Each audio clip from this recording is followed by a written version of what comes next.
Good evening, B's, G's, NB's, Peens, Vagines, and in-betweens. I come to you as always as Charles, otherwise known as CPO, otherwise known as CP. Let me catch my breath. I'm joined with my partner, Gray Poupée. Gray, how are you, sir?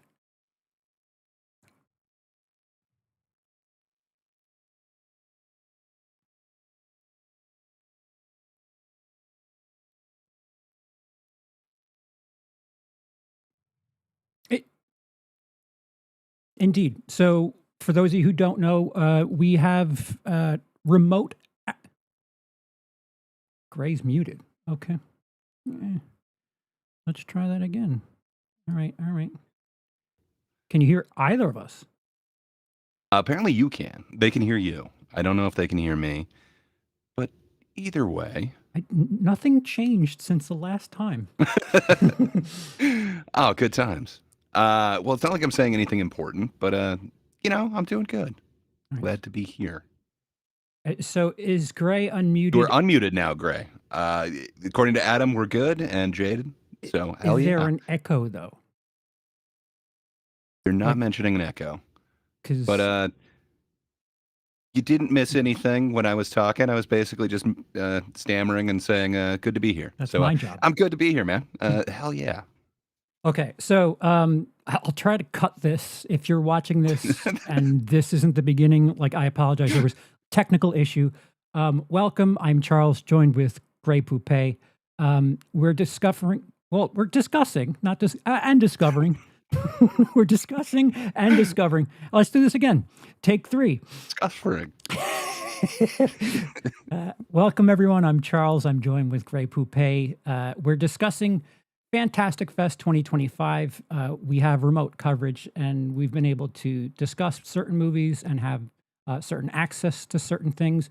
A lot of the bigger name things that you're probably hearing about out at that festival, i.e., Black Phone 2, Shelby Oaks, other stuff. Those are a big deal, and they're premiering worldwide. And those perhaps aren't on the radar for us remote coverage people, but we have had the ability to watch a couple of films. There's 6 that we're going to be discussing here. I want to remind you that there are a bunch of movies that premiered at past Fantastic Fests that have been on both of our radar and have been rather high for both of us.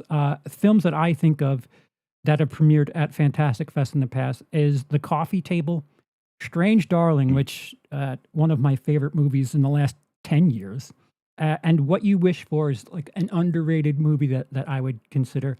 And Gray, there's a couple that For sure. Yeah, from last year alone, there was like Freaky Freaka, which is kind of a weird one. One of my favorites from last year was this death metal comedy, black metal comedy called Heavier Trip, that premiered there. And then there's also Mr. Crockett, Memoir of a Snail. I think Never Let Go, the Halle Berry one, even premiered there. There's a ton of them that have kind of made their way to Fantastic Fest, which is awesome since it's kind of a rather intense festival, if you will. It's not your run of the mill. It's not your Sundance or whatever. yeah, They're not necessarily genre-based going for is what I would have called they're it. for sure. But it seems to be somewhat around darkness or horror, which is right up my alley. So Yeah, a lot of my favorites came from there. yeah, there's quite a we have 6 that we're discussing here.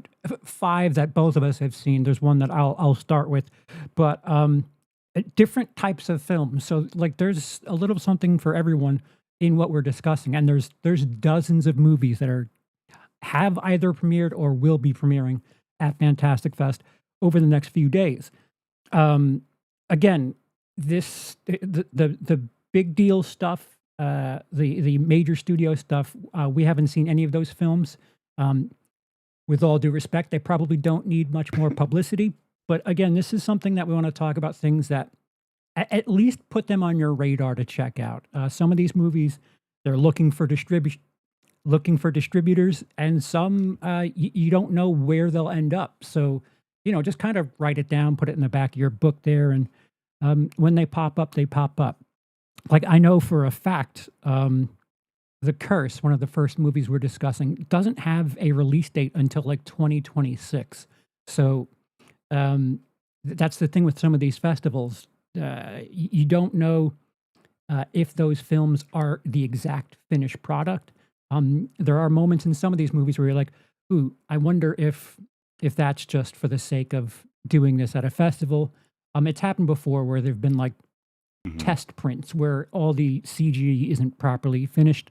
So, some of these movies aren't even like they're work in progress, which is kind of neat, kind of Sure. cool. So, But one of them that's kind of, one of the big deals a big deal on YouTube. The Shelby Oaks one, for instance, I just happened to be watching, Cody's behind the scenes video, but, they did happen to mention that, they did already get distribution for this, but one of their first things was, "Hey, what didn't you get to film?" And then they gotta actually do some extra stuff for this. A lot of these films could be getting that, so right, I could see a few places where that could really be useful if they kinda get the right distribution who really believes in it. right, and of the 5/6 that we've seen, there's an argument to be made for a couple of these where it's like, you know what, that There's doesn't look, one scene. yeah, that doesn't look polished, but if they go back to the drawing board, that really could smooth everything out. So again, if you're vibing with anything we're talking about, um, by all means, circle it. I think I'll have True. something on Letterboxd. Sorry. Sorry, I just saw Sean Sheridan's, comment, and he's right. The one that I was trying to think that I've been, like, just dying to see that premiered at Fantastic Fest 3 years ago was the Toxic Avenger one that literally just got released, what, 2 weeks ago, 3 weeks Oh ago? yeah, right, right. That was So, it 2022, right? That was a while yeah, ago. it could take some time before, some of these do end up getting released, but man, there were some awesome ones in this choice. Yeah. So all of the movies we're discussing today have premiered. So our embargo is lifted. So we'll be doing full reviews. I don't assume we'll get anywhere near spoilers. Again, some of these movies may not even resemble this when they get released to the public. Real quick, there was one that I watched on my lonesome, and that film is a documentary. It's titled Silver Screamers. It's about someone who's making a low budget filmmaker who's making a horror short and goes to senior citizens' homes to get volunteers because they can't they can't afford a proper film crew, and this guy makes this horror short, but with a crew of mostly senior citizens working in different aspects of the film. It's a documentary, although I would say there's some sort of dramatic, heart touching moments to it. There are moments where I thought it was going to be like leaning into comedy. Like these are senior citizens. These are people who have no sort of proper education in the field, and think of the popular jokes you would make about us getting older. And one of the first things I would mention, and I thought was a joke up front, was the fact that you have someone in their 90s working on sound. I am not even half that age yet, and I have problems hearing things. I thought that they were leaning into humor. There are some funny moments, like typical senior citizen tropes that are there, but they don't lean into the ridicule that I don't know, cynically thought they were going in. And it's just a wholesome movie that is a documentary, but it's also something of a sweet story. I think the heart of the message is, we if you have a dream and you still want to do things, you're never too old to do those things. Again, the title of the film is Silver Screamers, directed by Sean Cisterna. I would imagine that might make its way onto something like Shutter. I have no inside knowledge on that, but it's a sweet film. It's something that if you wanted to, I don't know, if you had parents or something that you wanted to introduce to horror and show them, like, see, it's not all terrible. There is some heart and emotion to this genre. Silver Screamers would be something that is fun for the whole family, oddly enough. And again, it's one of those things that like I, when I first started, like 10 minutes into it, I was cynically thinking, "Oh, this is going to be like a a comedy and it's going to be a comedy of errors because you have a crew of seniors. It's not Hmm. that, and I'm kind of glad that it wasn't that, and it's just sweet. Like I don't have anything incredibly glowing to say about it, and I certainly don't have anything really negative to say about it. It's just like a feel good movie that I don't know. In today's world, to just feel something nice, and considering it's the horror genre, um, I'll take that. A much needed, heartfelt movie. Um, it's a documentary, but it's got something of a sweet story to it. Um, Oh the yeah, feel good horror. yeah, I'll use some of that. the next film we're discussing, um, Gray helped, provided the voiceover. We had the opportunity to interview the director, Kenichi Ugana. The film is The Curse. If you'd like to hear my Q&A, that is already on the channel. Uh, we had to go through email translation. So Gray, it's not Gray the director. Gray is providing the translated voiceover. That video is currently up on the channel.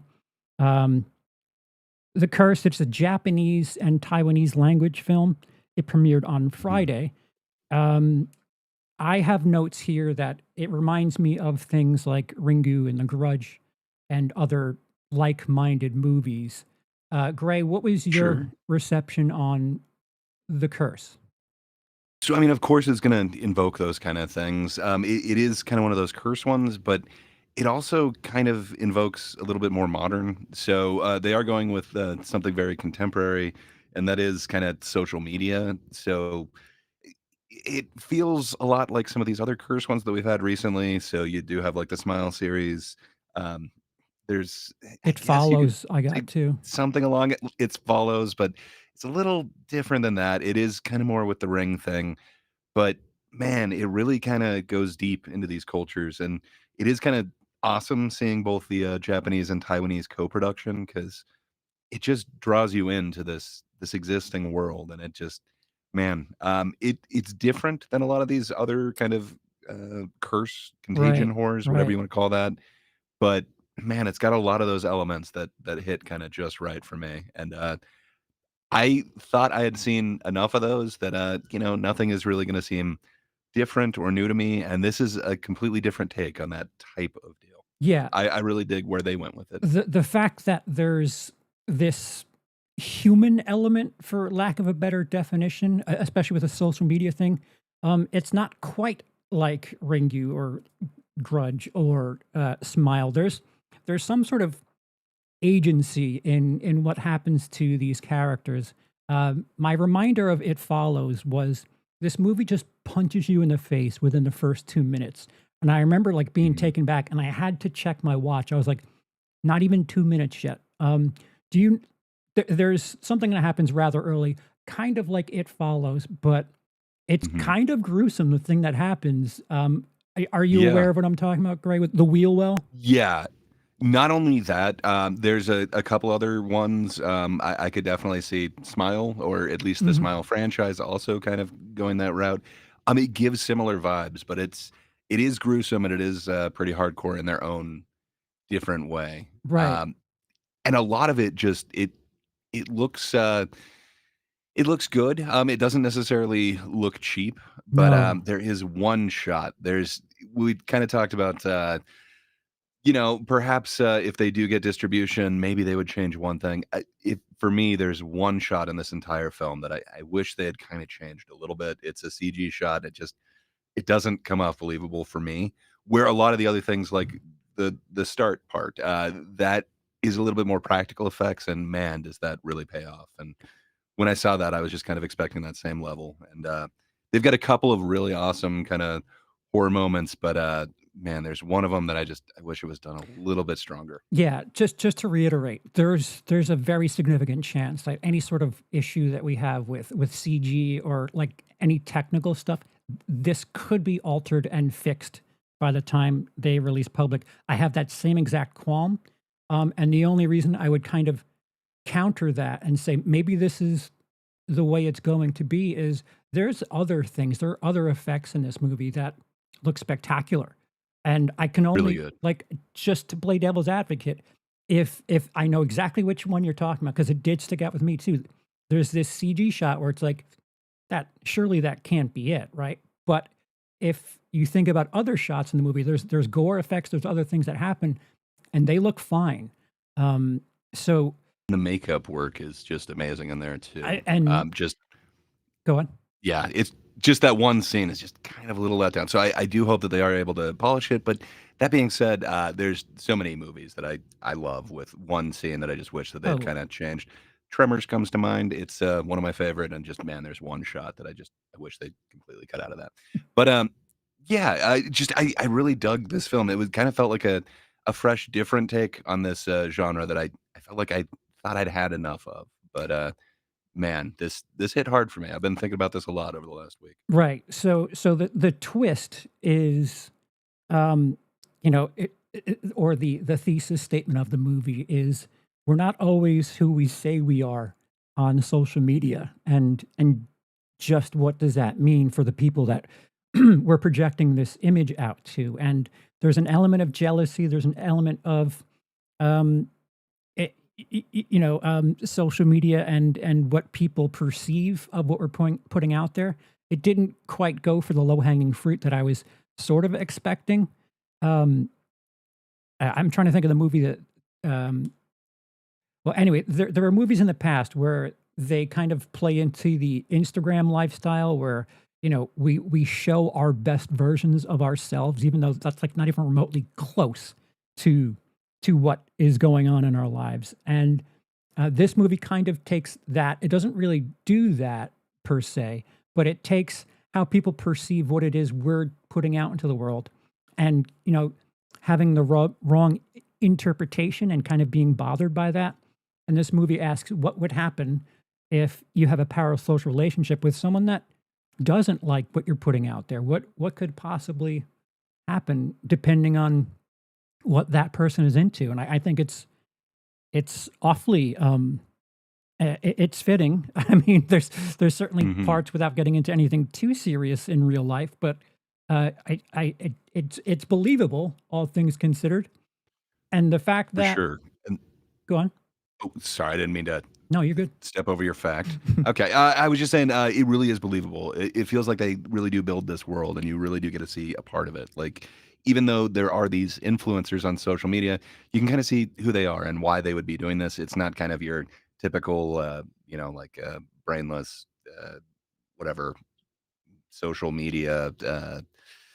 I don't know. It just seems a little bit more realistic, and it really drops you into this world. So for me, I believed it from the start, but it is foreign language, so, if Mm, that is a deal breaker, you do yep, have to read subtitles, right. but man, is it totally immersive once you get in there. Yeah, so to what we were discussing a little bit earlier, some of, not even some of, the one scene that we're like, "Ugh, can you go back and work on that?" But it's not Um, even the whole scene. right, Like, right. the scene is awesome. I want the scene to be there. I just wish Mhm. the effect read a little bit better. Yeah, but, to counter that, there is wardrobe in certain scenes that looks spectacular. There's a moment where they go to Taiwan, and they're, trying to work against this curse, and, I there are moments where I feel like this movie is a independent film, low budget, but then there's moments where it's like, man, if it is low budget, this is really impressive, that whatever they did with that little money they Mhm. had.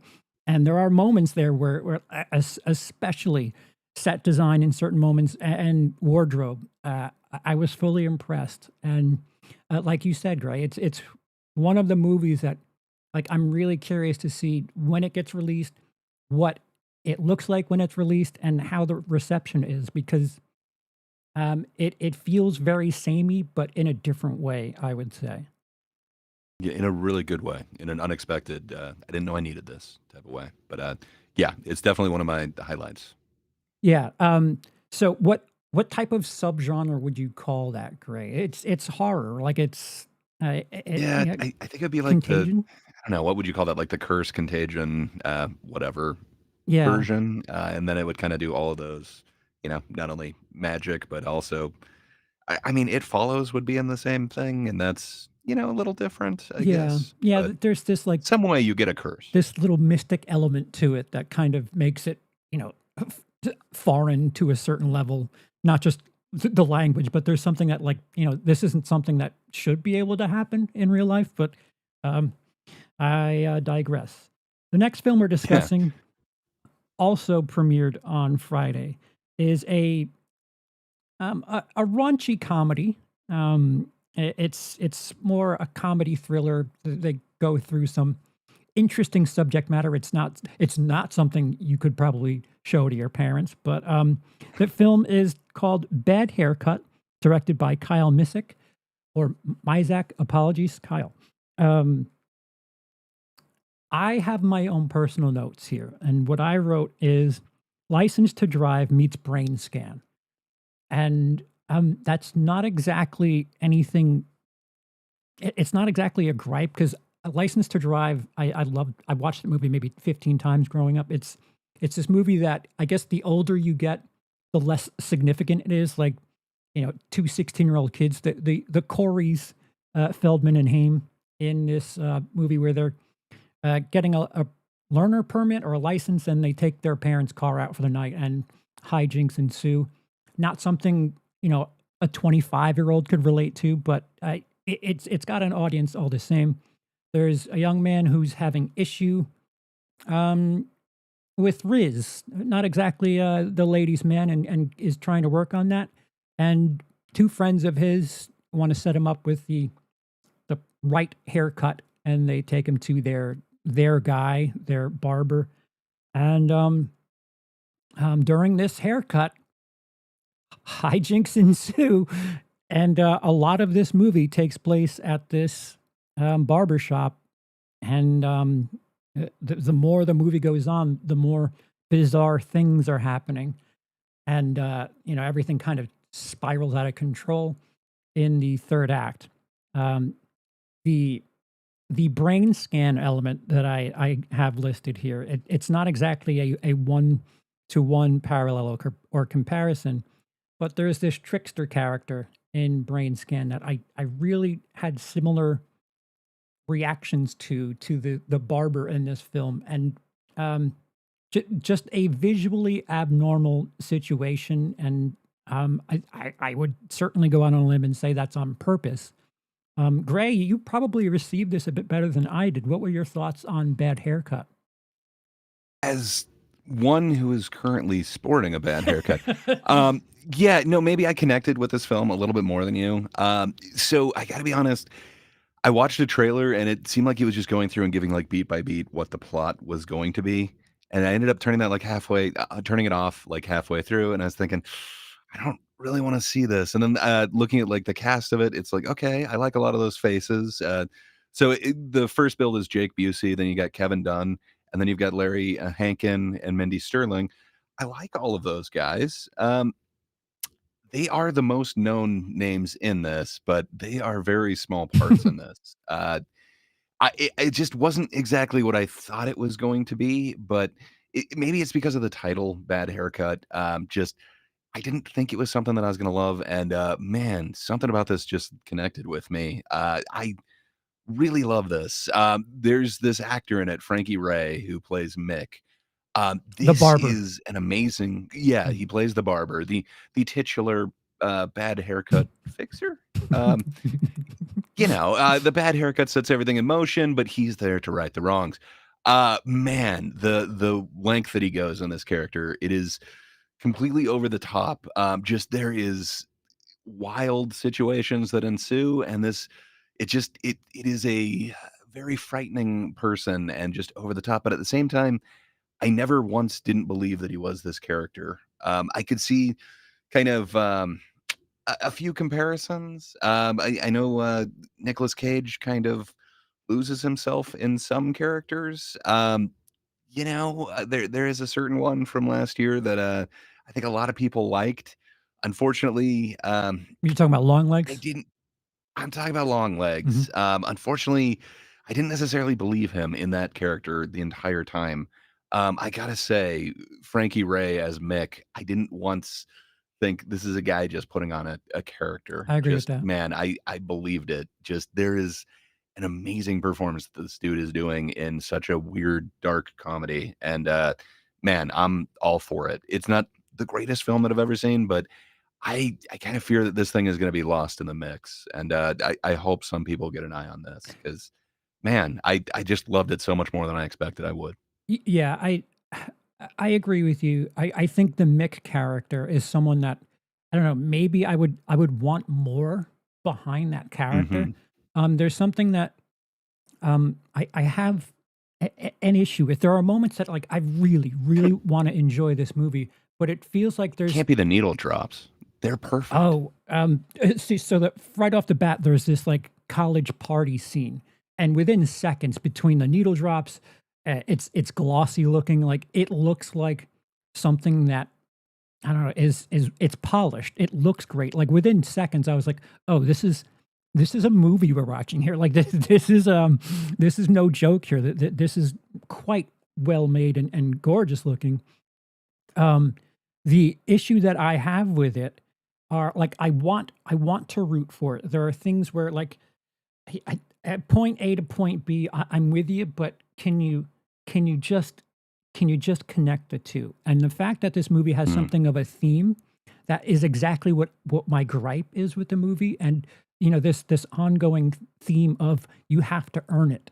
That's it. That's exactly the thing that I would say to this movie is, yeah, I want to believe this and this, but you have to earn me going from point A to point B. Like I need to be there with you, but you're just telling me, oh, there's this person being held hostage, um, and certain emotions and things happen where it's just like I don't believe that that's the exchange that would happen there. Earn that for me. Like I'm not saying I won't believe it, but just get me there.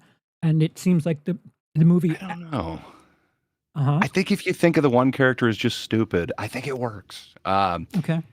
Fair enough. I think I know which ones you're talking about. There's a few things that stretch it, but man, just uh, There's I hear you. there's more than one movie where someone's held against their will, held captive, and both of the movies that we're talking about, the person who's being held against their will is really strong, or I don't know, like really vocal, and I don't want to say cocky. I don't know what the word I'm looking for is, but like it, you're being held against your will. You're in a cage, but you're really arrogant or something. Like really, I don't know. I don't know what the word I'm looking for is, but it doesn't match the situation. And Mm. there were other moments where particular characters that I thought maybe it was a budget thing, because knowing what I Mm. know about filmmaking, certain people cannot deliver a certain amount of dialogue because of like pay reasons. There were moments where I was like, okay, they're avoiding a pay scale for you know for the sake of dialogue, amount of lines in a scene. But then there are moments where that same character is speaking quite a bit. So there are these I was gonna say if it's the one that I'm thinking of, like I don't know, man. I think it was just a choice, but yeah. So like I hear what you're saying, the, but man, did it have some actual like unexpected laughs. Just man, this one it hit it for me in a way that I did not expect.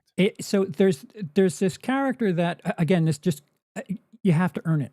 There's a character that isn't saying anything at times where if we're supposed to believe them as brave, they would be speaking up in certain moments. And if I'm of the mentality that, oh, okay, they're trying to avoid using a certain amount of dialogue, I guess I can get on board with that, or someone being a mute or something.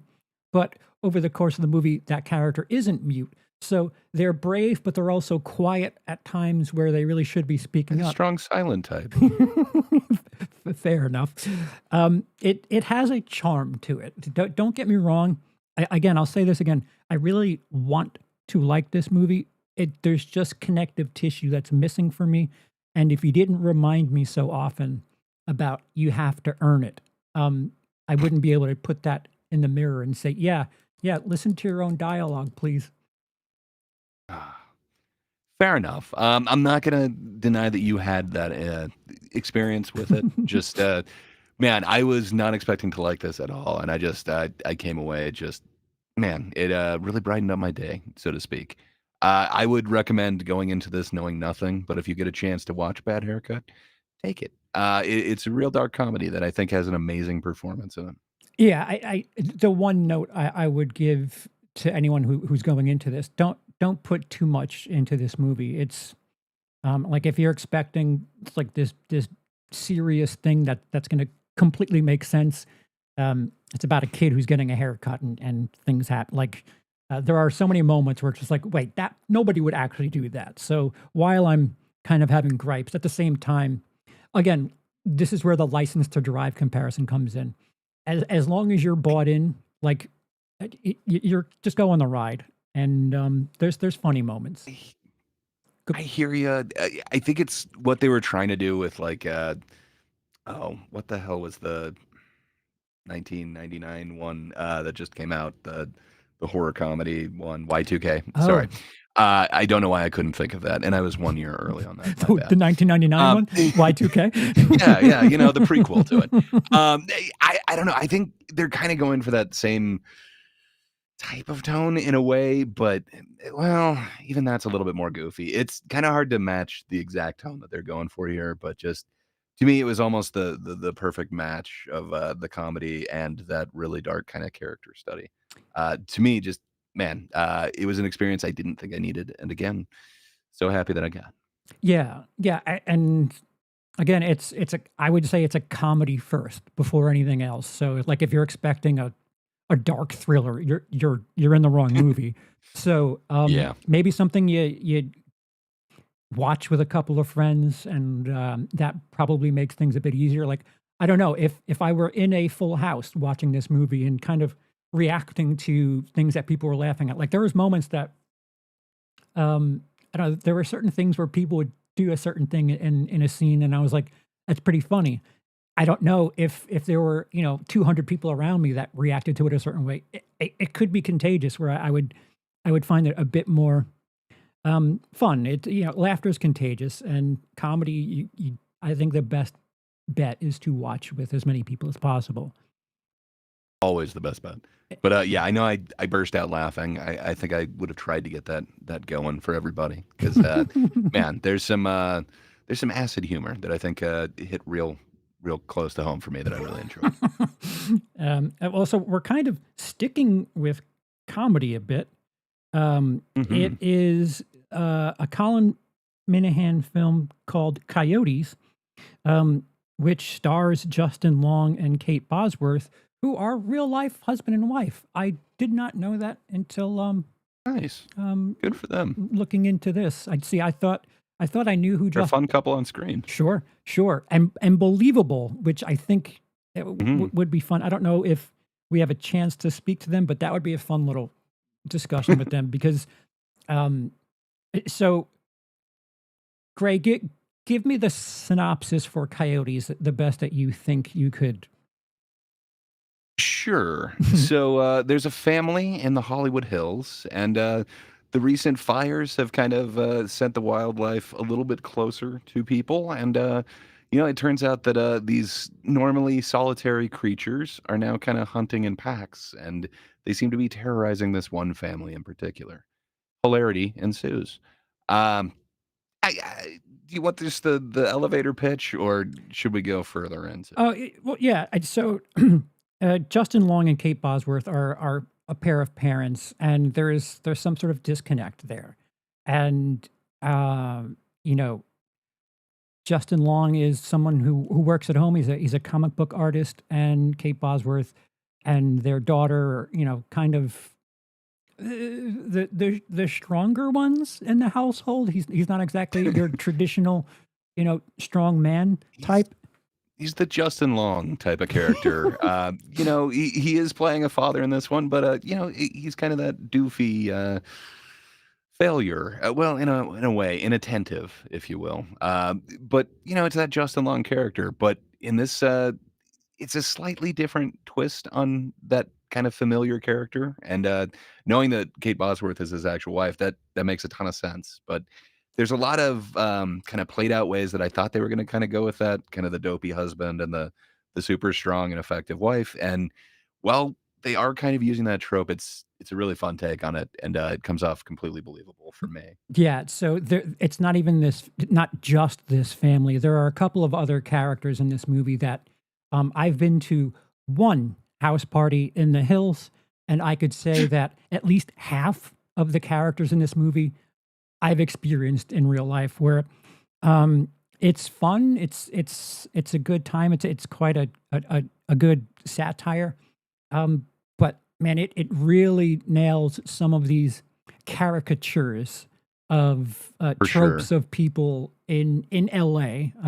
Kind of wish Lindsay had seen this because we could have probably discussed this a bit further Yeah. in. I would like to kind of hear his take on it after that, but man, there's two characters in particular. Well, there's really a bunch of them. Every character in this is awesome. So Brittany Allen is kind of the next biggest character in it, and yeah, just her take on a woman of the night, a lady of the night is man, and the running joke with that is just amazing to me. It just I love her performance in this. I've really loved her every time I've seen her in other things, but this really kind of gives her humor a chance to shine. And man, her interaction with the neighbor Trip, just I wish I could see more of those two together. Just really fun characters that this thing has. Yeah. So the joke that this movie makes essentially, like there's they have first it starts off that the Justin Long household, they have rats, and they call a guy over, and he's the most prepared person of anyone we're going to meet in this movie, and they set up traps and whatever. He reminds people, you know, you want to get rid of your dog food because the rats eat that. Um, so other than this guy we meet in the first 5 minutes, all of these characters in this neighborhood are so woefully unprepared for just a pack full of coyotes coming to their neighborhood, while there's also some wildfires. Um, and I think you could read into it and I don't know, think that there's some social commentary going on there. But if you're not looking for that, I'm pretty sure it's just a silly creature comedy thriller horror. um, I think it is, and it for me, it's like the perfect mixture of creature feature and horror comedy. Like, just I love the tone that they were able to hit with this one. I'm not sure if it was quite the same for you. Do you what would you call it? More horror or more comedy? I would call it comedy more than horror. And I thought it was a little bit more creature Hmm. feature, but man, I do wish I did get a chance to look back on it because I did see the actual creatures, this pack of wild coyotes as a big threat, and they seem to always be there. And I don't know. To me, I was going a little bit more horror with it, but Okay. man, I love the mixture that they have in this. It leads to the perfect cocktail I of horror for me. see. I think the mixture is what, like the fact that we have differing opinions. Like I think the balance is strong enough where you can make the argument in either direction. But Mhm. the fact that like I have the birds written and circled. I wouldn't say it's like the birds, but if you see the movie, me calling it the birds is something of a joke. Um, Along the lines of something like Meg. At times it's a little silly. At times it's scary. But this is yet another movie that I wouldn't say takes itself too seriously. I don't think it takes its subjects that seriously either. I think at the heart of this movie, it's trying to say something that, you know, as society, we're not exactly prepared for things that we would have been prepared for just 30 years ago. We're a little sheltered, for lack of a better term. I think so. Yeah, Uh, yeah, in certain ways, we're definitely sheltered. In other ways, I guess it depends. and most especially you in the Hollywood Hills, you upper middle class. We really need to get Lindsay to see this because I'm dying to know how you would feel about it. I'm Well, offended by this. and And I think this is gonna be one of those like, I know when I was looking on IMDb for Fantastic Fest, it is one of the, like, 3 that is shown in the thumbnail, so I'm pretty sure Coyotes is gonna be seen everywhere. You know, it's a Justin Long one. I think this is gonna have distribution at Yeah, some point. In fact, looking at IMDb, it looks like they've got a release date of October 3rd. I was just going to So say, I think that has a limited release in October. So Coyotes is probably the one you'll be able to see the soonest if you're not mhm, checking it out at Fantastic Fest. I would say circle all of these at the very least, especially if you find these intriguing. We're going to do our scores mhm. and this fun little list of, our greatest hits of the movies at the end of the episode. But Coyotes is, um, to be fair, the same thing we said about The Curse. I don't know about you, but there were moments of the Coyotes, who are, the villains of this movie, although maybe not. Um, there were some close-up shots that there was this uncanny valley thing that I couldn't help Mhm. but think, is that CG? Is that weird? It looked like weird AI, and I don't want to put that on the movie, but my point is there were some scenes where it just looked a little off, and I couldn't tell if it was the lighting or the fur or whatever. It's just a little off for my taste. I don't know if you felt the same, Gray? I I hear what you're saying, and yes, there were a couple of shots that it was the fur in particular. It kinda gave Mhm, that, like, uncanny AI feeling. mhm, I don't know that they did it. It coulda just been effect that they're going with. Why wouldn't you want to try and make that effect now that that's a right. thing? So maybe it is to give them more of, like, a surreal, perhaps supernatural presence. But man, there's some other shots in here. They use a lot of puppets. There's some really fun practical effects that they use in this one as well. But still, it is a lot fiercer than I kind of anticipated from just hearing, hey, it's this comedy. Just man, it goes pretty hard. And I think a much better use of a pet companion than uh,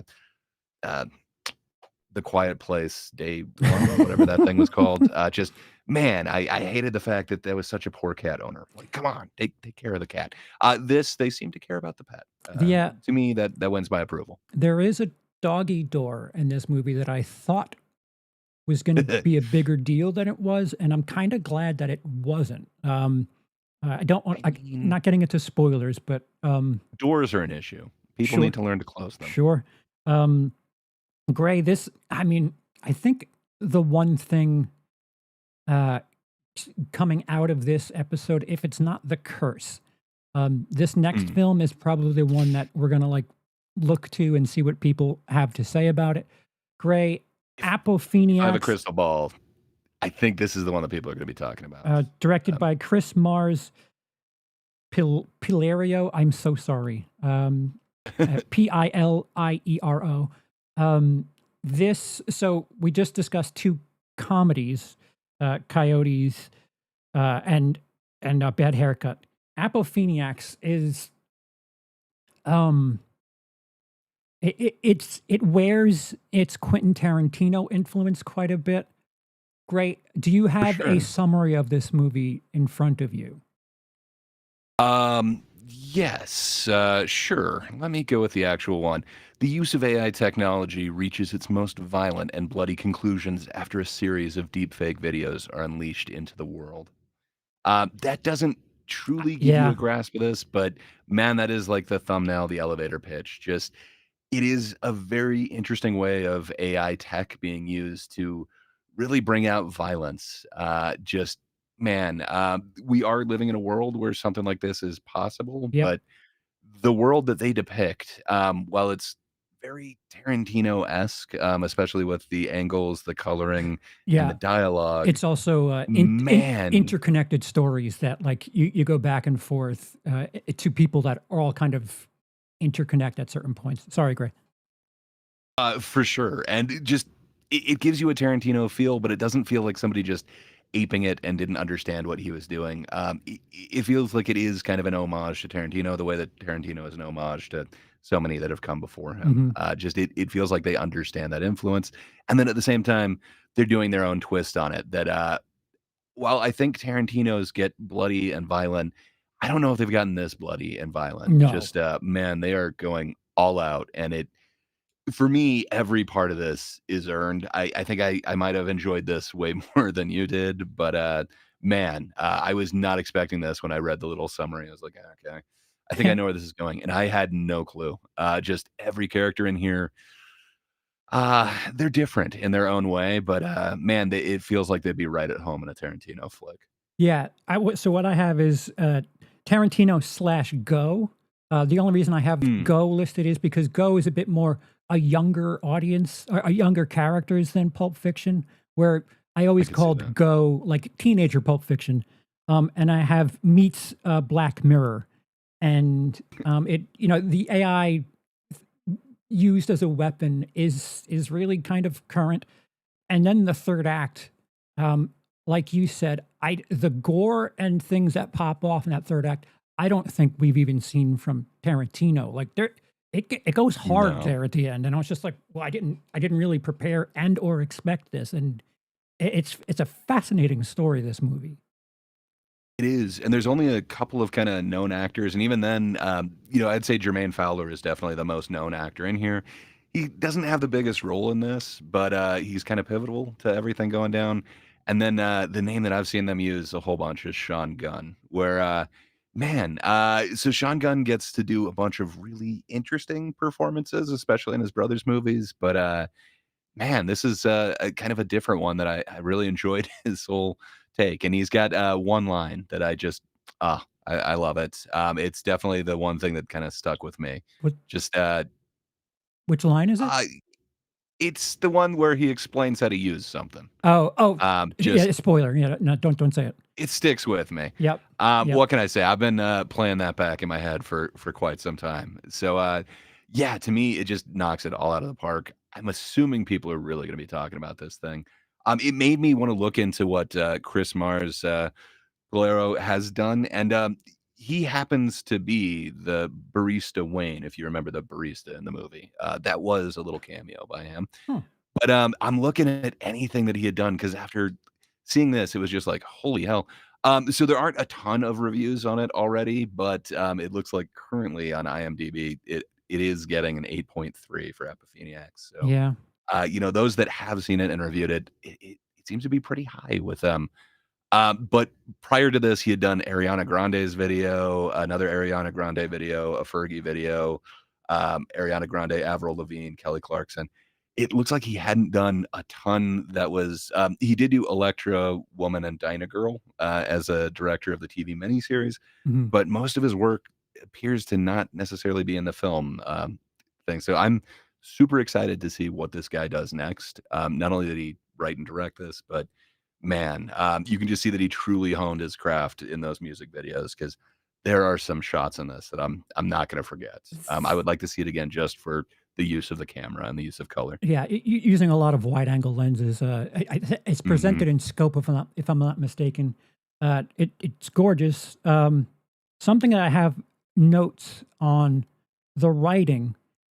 If you Mm. watch a film that Aaron Sorkin has written, if you watch a film that Quentin Tarantino has written, with the way that all the characters kind of have this samey delivery.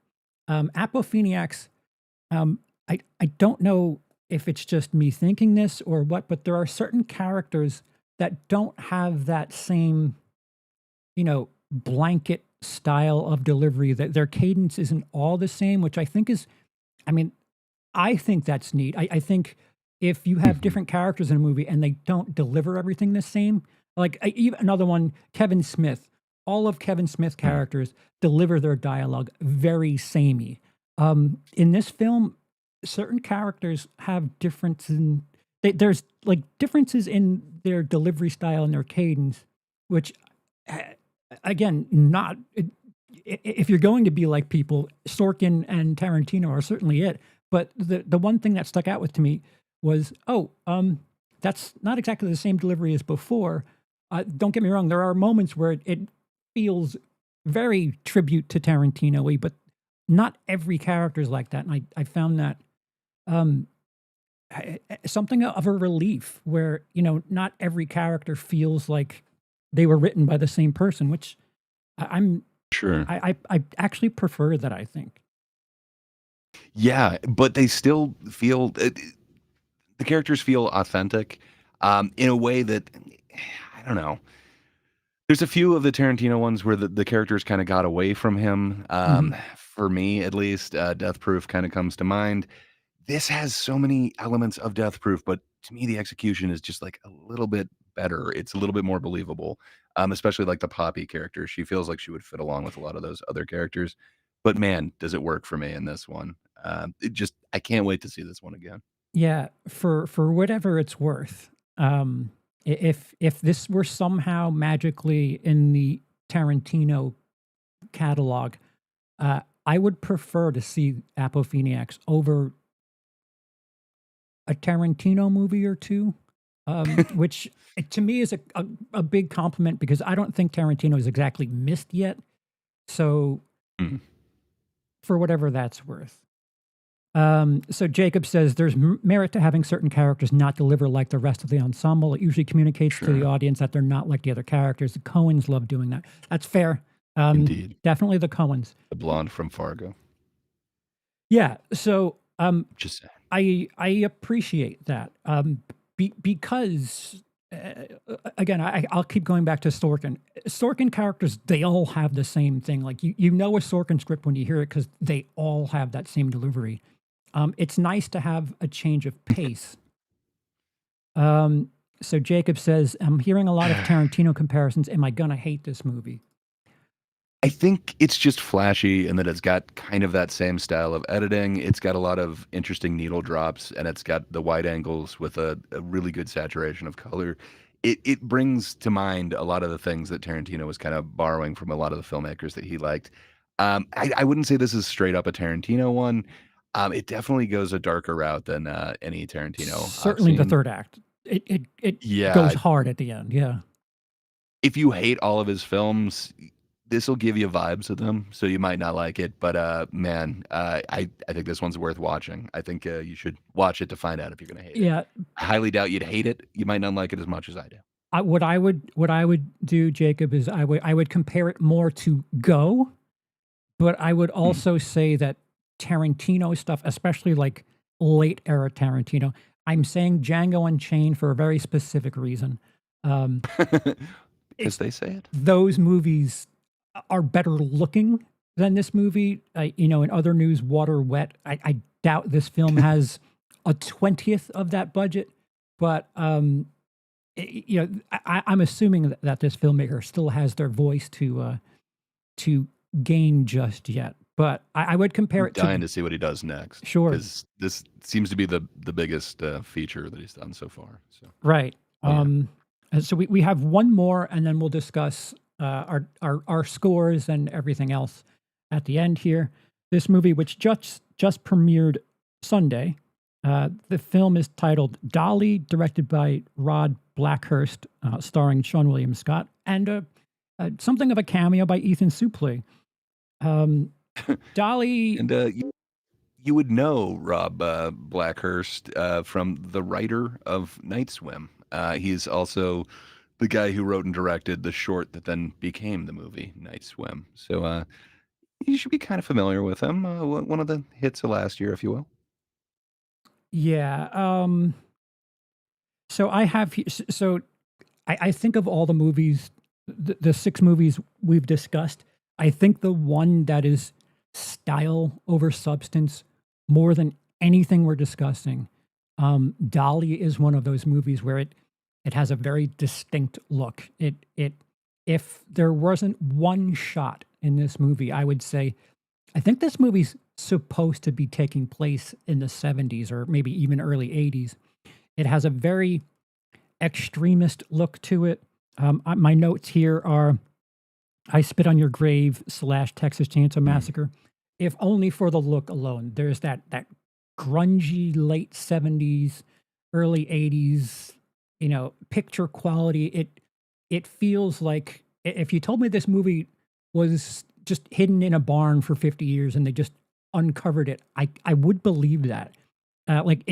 It has this look, it has this feel. I'm not sure if it's supposed to take place at a certain point or certain time, but it I go on. I'm gotta sorry. be recent future. Like, there Yeah. are There is a cell phone, at least, That's the in one a thing where I couple was like, shots, if it so wasn't for that cell phone, you could tell me this was 1976, and I think I would believe it. sure. But I guess, the cell phone, that could be, like, the last 15 years. Mm. I don't think it's ever clear exactly when it is, but, yeah, the whole look of this, the whole feel of it, it really fits in with, like, any of those kind of, what would you call them? Crazed family ones? So you got, like, almost any of the Texas Chainsaw ones, you'd have, like, The Hills Have Eyes, any of those type of films, and it kinda has that same feel and that same look, at least with the classic ones. Yeah. Uh, Uh, do you have the you're right. It feels like kind of a hidden film in a way, like a Lost in Time, Yeah, but don't get me wrong, man, it's not a found footage movie, it just feels like it's something that, you know, was 50 years old and only uncovered now, not a found footage film, it just feels like it's of a time that is not now, I guess is the best way to put it. Um, sure. Another note I have here is oh, wait, no, do you have the elevator pitch on Dolly? Yes. Yeah, I do. Macy, a young woman, is abducted by a monstrous figure intent on raising her as their own child. So, yeah, you can kind of take it that way. So we do have, the final girl or whatever who gets abducted by a monstrous figure who happens to be wearing a doll mask, and Yeah, it's a very iconic looking doll mask. I think we are definitely going to see something of this in the future. I could be wrong, but man, this feels more iconic than a lot of the horror ones I've kind of seen attempted in the near future. And the fact that this is the introduction for Max the Impaler, the actor who happens to be sporting the mask, yeah, man, that makes me think that there could be a series with this one. I don't know. I would go back to watch a second one. yeah, this, tropey or what, it is a quiet masked killer that has a very distinctive look, and it's this porcelain doll with like a cracked eye. It, you know, for looks and vibe alone, this movie it draws your attention, and you know how I feel about quiet masked killers. It's fascinating. The note I have about this, we compared it to Texas Chainsaw Massacre briefly due to the villain, this masked character holding someone against their will.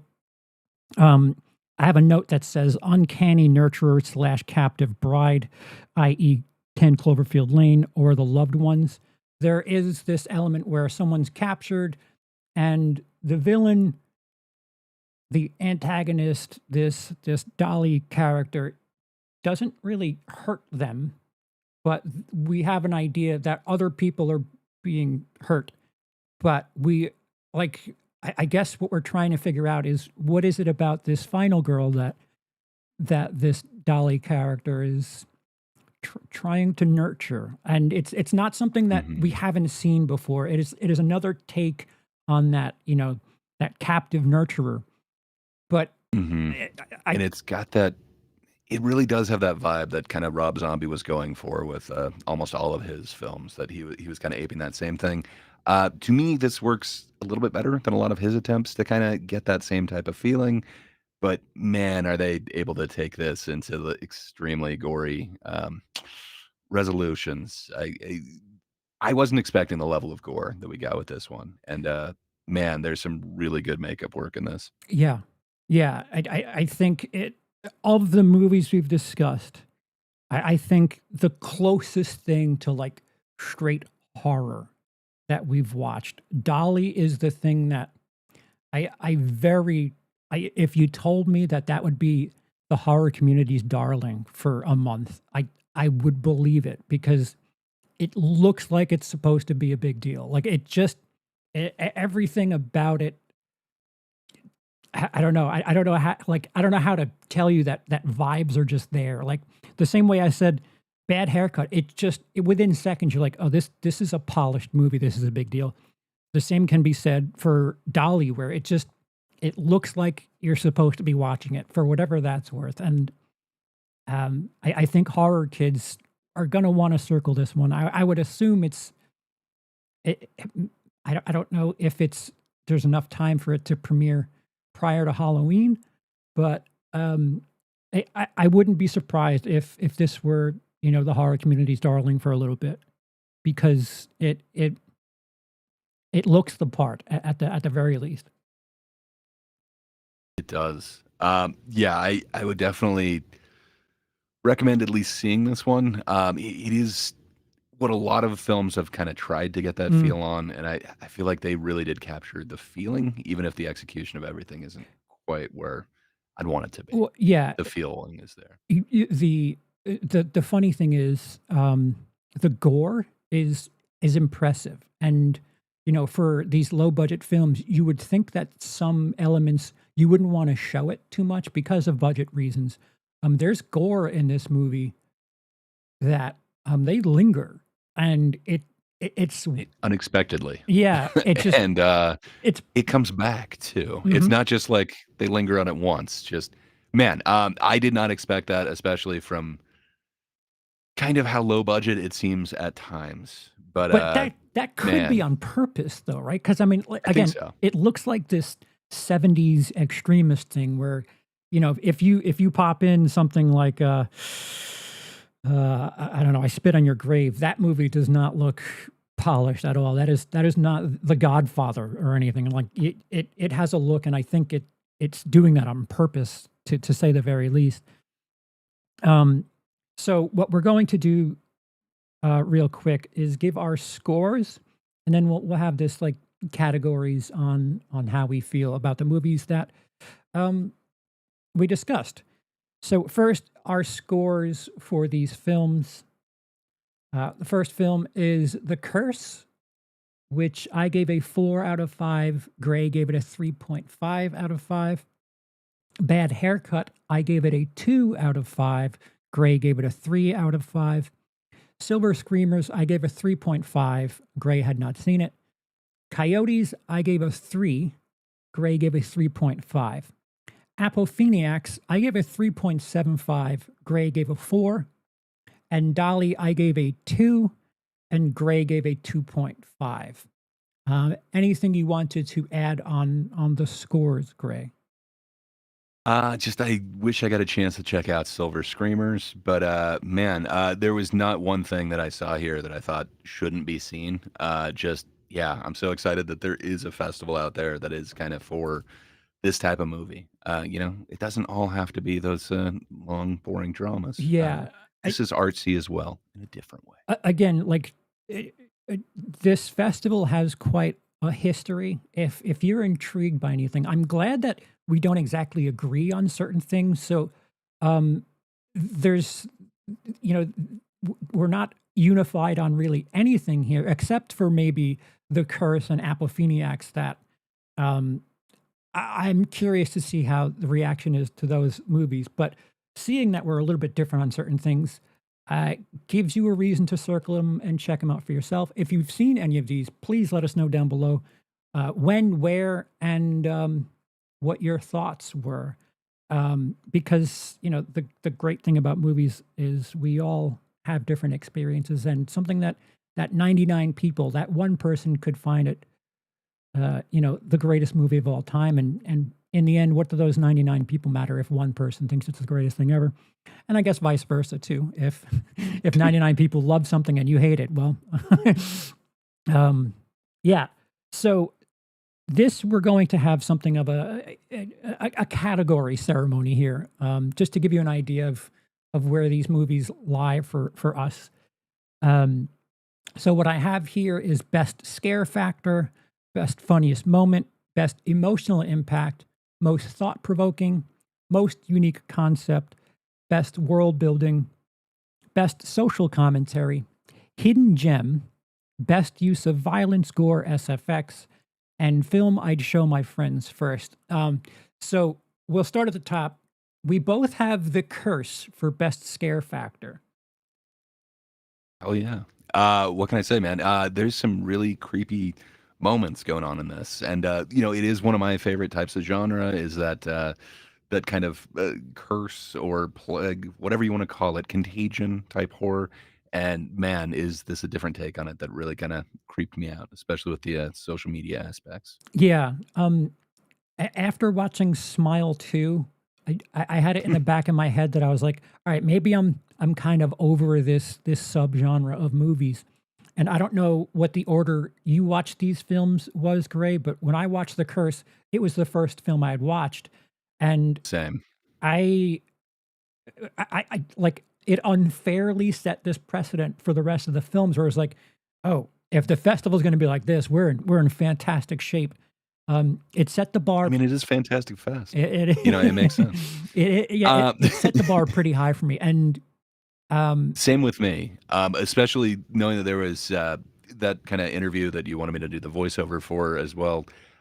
Just yeah, it just I assumed it wasn't going to be to this caliber, and just man, did it hit home with me, and just the creep factors. It's still stuck with me, and I can't say that for while I do love the Contagion thing, and I'm not over the Smile franchise, it was the second best musical of last year.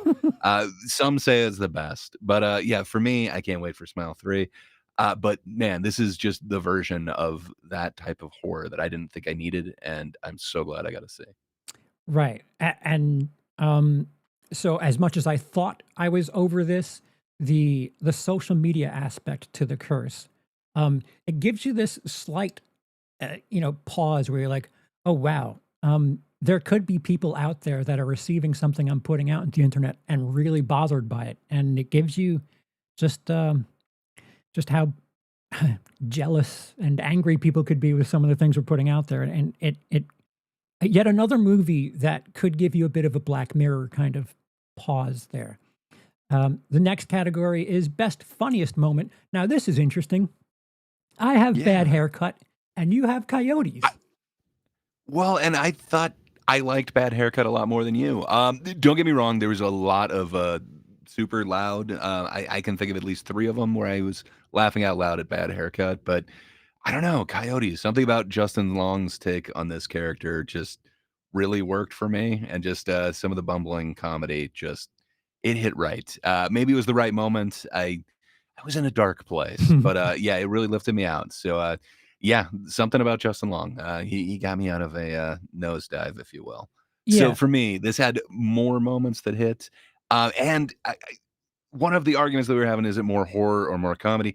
If they were going more comedy, there's just so many different things that they could have done to really hit home on the comedy. Like, there's one more time where a failure could have happened, like, right at the end, where something that they were really working for collapses. Oh, They yeah. weren't really going for that, so the comedy that they did go for, it wasn't just the cheap laughs, it just those that hit just hit hard for me. So, it hit a little bit harder, but I agree with you, I think Bad Haircut was trying to be more of a comedy. I agree with everything you said too, and I would say that Coyotes, the peaks are higher and the valleys are lower. Again, I'll say this again. Bad Haircut is something that I really wanted to enjoy. Ah, The issue I have with it is probably along the lines of story. Again, you have to mm, earn it. But that's not to say that as far as laughs are concerned, it was more consistent. Perhaps the peaks were lower, but the floor was higher, but it was just a more mm, consistent experience. Like, if I were to go into something explicitly just to have a good time, I would perhaps go to Bad Haircut first over Coyotes mm. because of that awkward balance between, thriller, horror, creature feature, and comedy that, Coyotes is. So I agree with everything you say. I just, as far as consistency is concerned with laughter, is where I would go with Bad Haircut. Fair enough. There is some really good acid-based humor in that movie. I know I was chuckling quite loudly. Yeah, disturbing other people in my house. So, best emotional impact, I have Silver Screamers, bit of an unfair advantage for you, and you have The Curse. So, best emotional I impact, I for everything I said, it's sweet. It's the one movie that, again, you could probably watch with anyone, and it's got a heartfelt message. I'm curious, Gray, but you have The Curse there. Granted, you haven't seen I Silver Screamers, but go on. I think so. It it made me kind of feel for a bunch of these characters that I dislike. I Mm, think the fact that it was able to kind of do that, it really kind of drew me in a way. I wasn't expecting to care for, to be caught up in this world quite as much as I was, and even the person, the curse giver, if you will. There was some form of sympathy that I was able to feel, some sort of empathy for their Right. situation. Just man, I wasn't expecting to kind of feel and be like, well, I can see why you'd go that route, but I kind of did in a certain way. So I don't know. Again, it might have been a place that I was in, but man, that movie's really affected me. And for me emotionally, it also affected me more than the others. Mhm. Um, next, we both agree, most thought-provoking, we agree that it's Appofeniacs.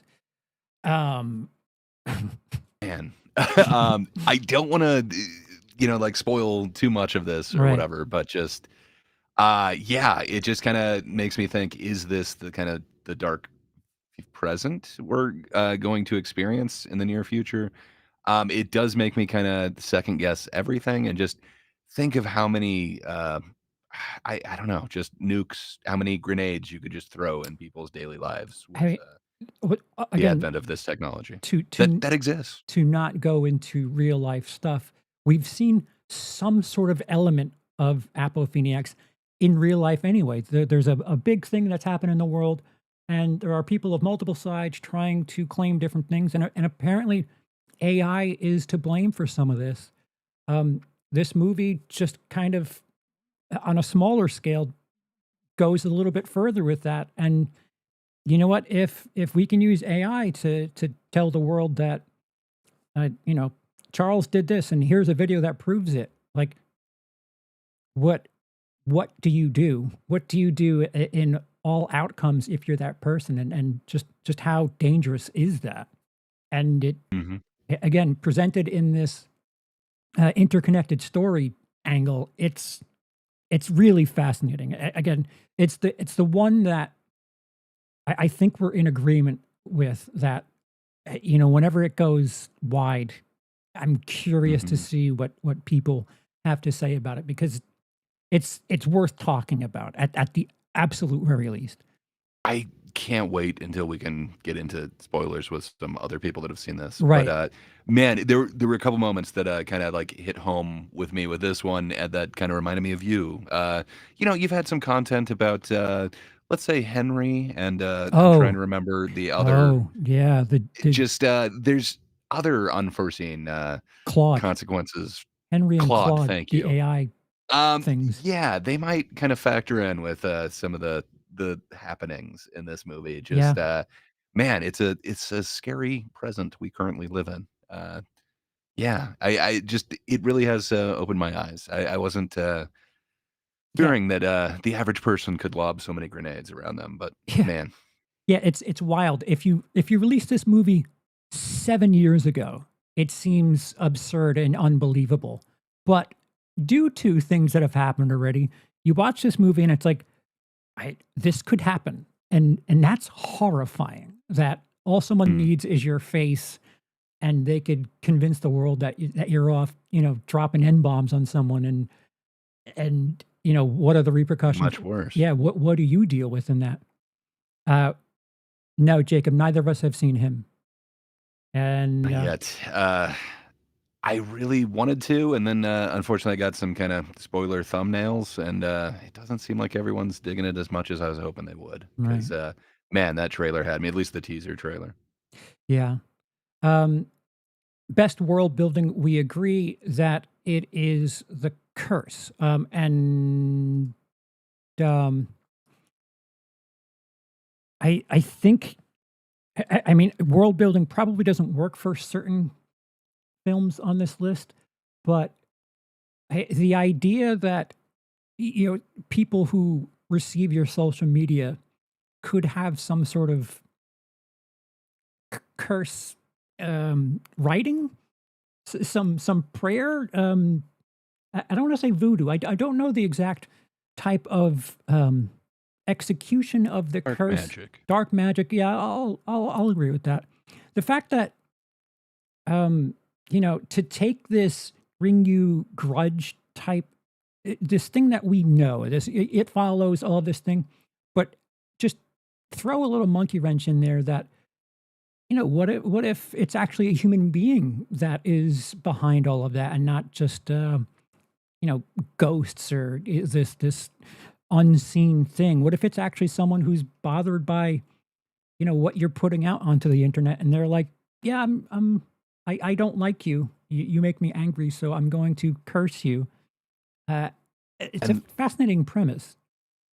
but the worlds that it builds, not only do you get this kind of fun, somewhat affluent version in Japan, and then you get to see this Taiwanese kind Yeah. of different style of life, and then you get to see this completely different style, and all three of those seem completely believable to me. Just this world seems so legit, and man, to have kind of multiple countries within one film. I guess The Ring did it, but still, this kind of it feels like more impactful. It's not just the one place with the well Yeah, so there's some moments that are, like, gray and dank, and based.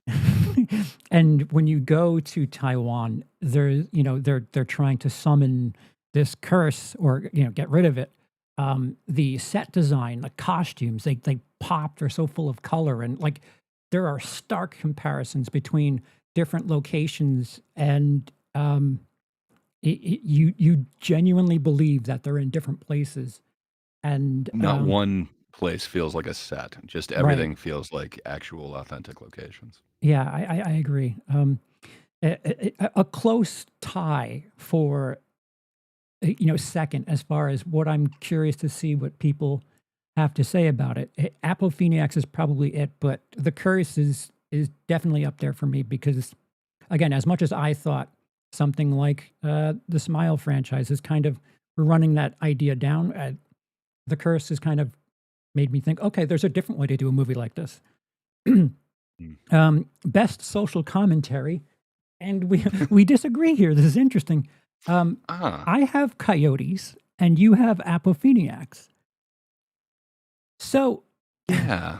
I think there's something to Coyotes, and again, I've been to one house party in the Hollywood Hills, Oh, and that describes them all then. I that, mean, clearly. that is very clearly all of them.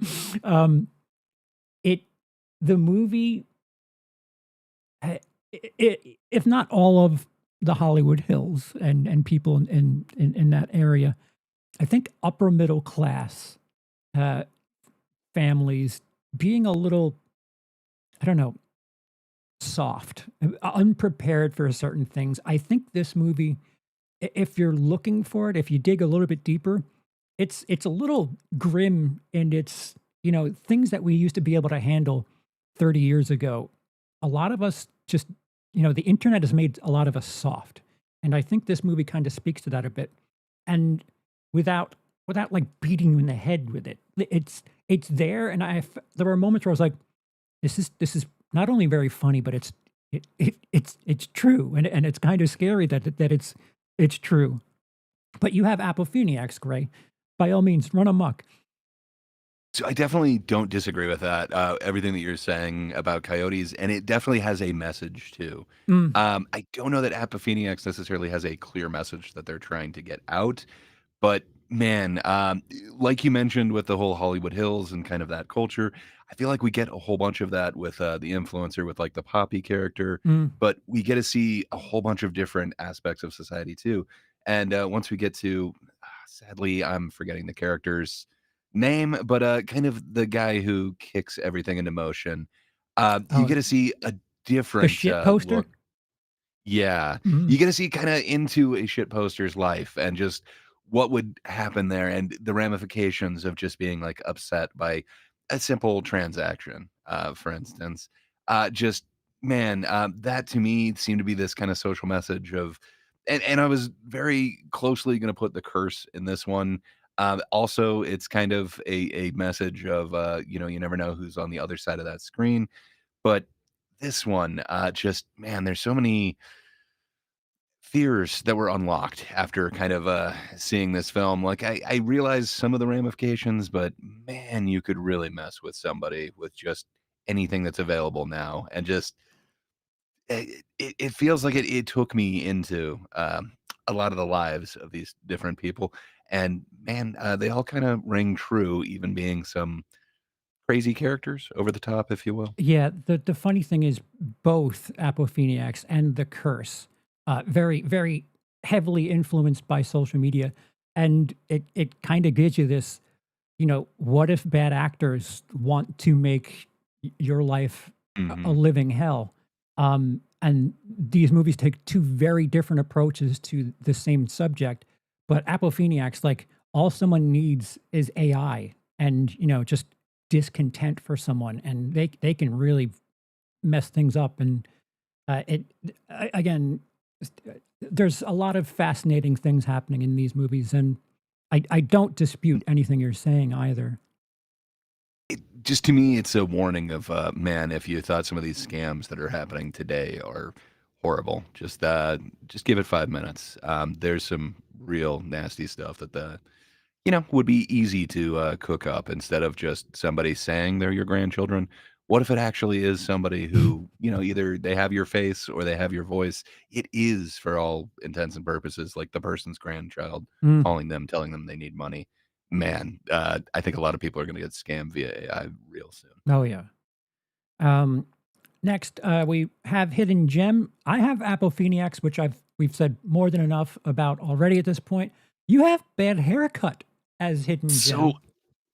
I think Appofeniacs is really gonna be talked about, Mhm. and, don't get me wrong, I think that was my favorite one out of, what we saw, and I'm so glad that I got to see this over a couple of the big advertised ones 'cause, yeah, I don't hear as much praise for those, sadly. Mhm. I'm still looking to see them, but I know that they're gonna get distributed, so I will see them shortly. But, man, I don't think a lot of people are gonna really give Bad Haircut a try. Again, maybe I'm identifying with it because I currently have the bad haircut, but I just for me, when I heard that title and then I read a little synopsis, I was like, "Ah, that doesn't sound that great." But man, the performance that's in this, just there isn't a moment that I didn't believe that, this is an actual person and that, I can kind of understand why somebody would react to this person in the way that they did. Just sadly, I think this one might get overlooked by quite a few people, and I don't think it should. I think this could be a cult classic. I know I want to see this again, and it's got. I'm not going to say that you could continue with this, but man, I want to see this actor in more stuff. Mhm. Every actor in here, to tell you the truth, even though there is sadly one that I didn't recognize, and I wish I had because they get some really high billing. Yeah, I think, again, the one thing I noticed with Bad Haircut, it looks like it's something that, it looks like it's supposed to be, in theaters, and, like, it's pretty. Technically speaking, it's well made. So, I don't realize just how much something like needle drops and licensing to songs actually makes something feel like a bigger deal, but right off the Man, bat, like, there's it is music. spot on for Yeah, this. For me, just every needle drop works, and it tells exactly the story that they're trying to get, and it seems so damn perfect. yeah. Again, not the greatest film ever, but I love the tone that they achieved in this, and the performance. It deserves a view. I hope it gets Yeah, at least talked about. the Mick character, there's something to that barber that there's something there that just kinda stuck with me. I agree. Um, Next, we have best use of violence/gore/FXX SFX, and we agree that it's Dolly, and I don't think it's close, to be honest. No. I think these. Well, Okay. there's one scene in, Appofeniacs that, it still sticks with me, but it kinda hits a little bit more comedic Mhm. where just yeah, the Dolly one, man, does it hit hard. Yeah. I the other ones, there's gore, significant gore in almost every one of these movies, but, man, Dolly, they go all out in this, Yes. and Something happens with a shovel, and, again, like, the shot lingers, and it's like, "Oh, man, are we gonna we're gonna look at this for a while now, huh? Okay." Um well, and the scene gets worse, like, so it just progressively gets worse and goes further than you think it's going to, and Yeah. just ugh, yeah, really, I wanted to absolutely love Dolly. I love Sean William Scott. I love me some Ethan Suplee. I want to see anything that those guys are in. I just didn't end up loving it, but man, there's so many elements that I strongly like. I definitely wouldn't say don't see this. It's Yeah, worth seeing.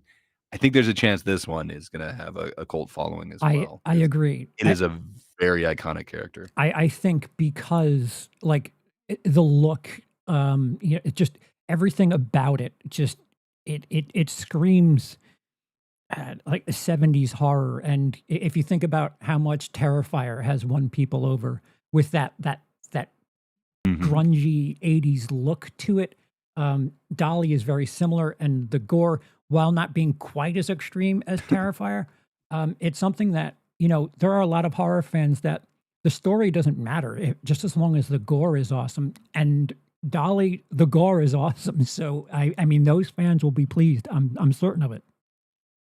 I liked this more than at least one of the Terrifier films. I'll I would agree definitely with give it that. that. I would agree with that.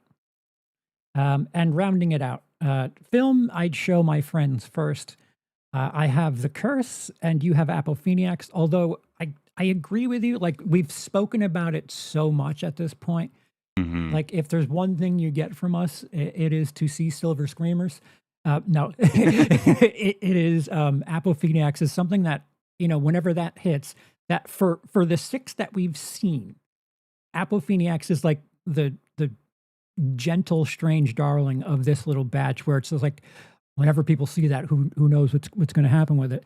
Um, but I think The Curse is something that I dig it, and for the same reasons that Appofeniacs is fascinating with the social media aspect, the same thing with The Curse can be said because it's like that same Ringu um, grudge kind of thing. But there's that element where, like in Ringu, it's, if you play the videotape, that's like you're cursed. In The Curse, if you have a social media presence and someone doesn't like it, you're screwed.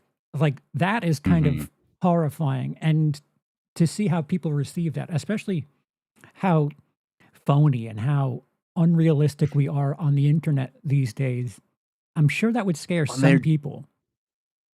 similar threats in, both of the Sure, movies too. sure. Also, if you have a social media account in Appofeniacs, you might be a target. But, yeah, I agree with you as well. I just happen to have a couple people in my life that, will not read a movie for some reason. Yeah, So, that's fair. I think for them, they would spend more time, being shocked by and enjoying Not Appofeniacs. funny, But, not funny, not yeah, funny. it's true. But don't sleep on The Curse.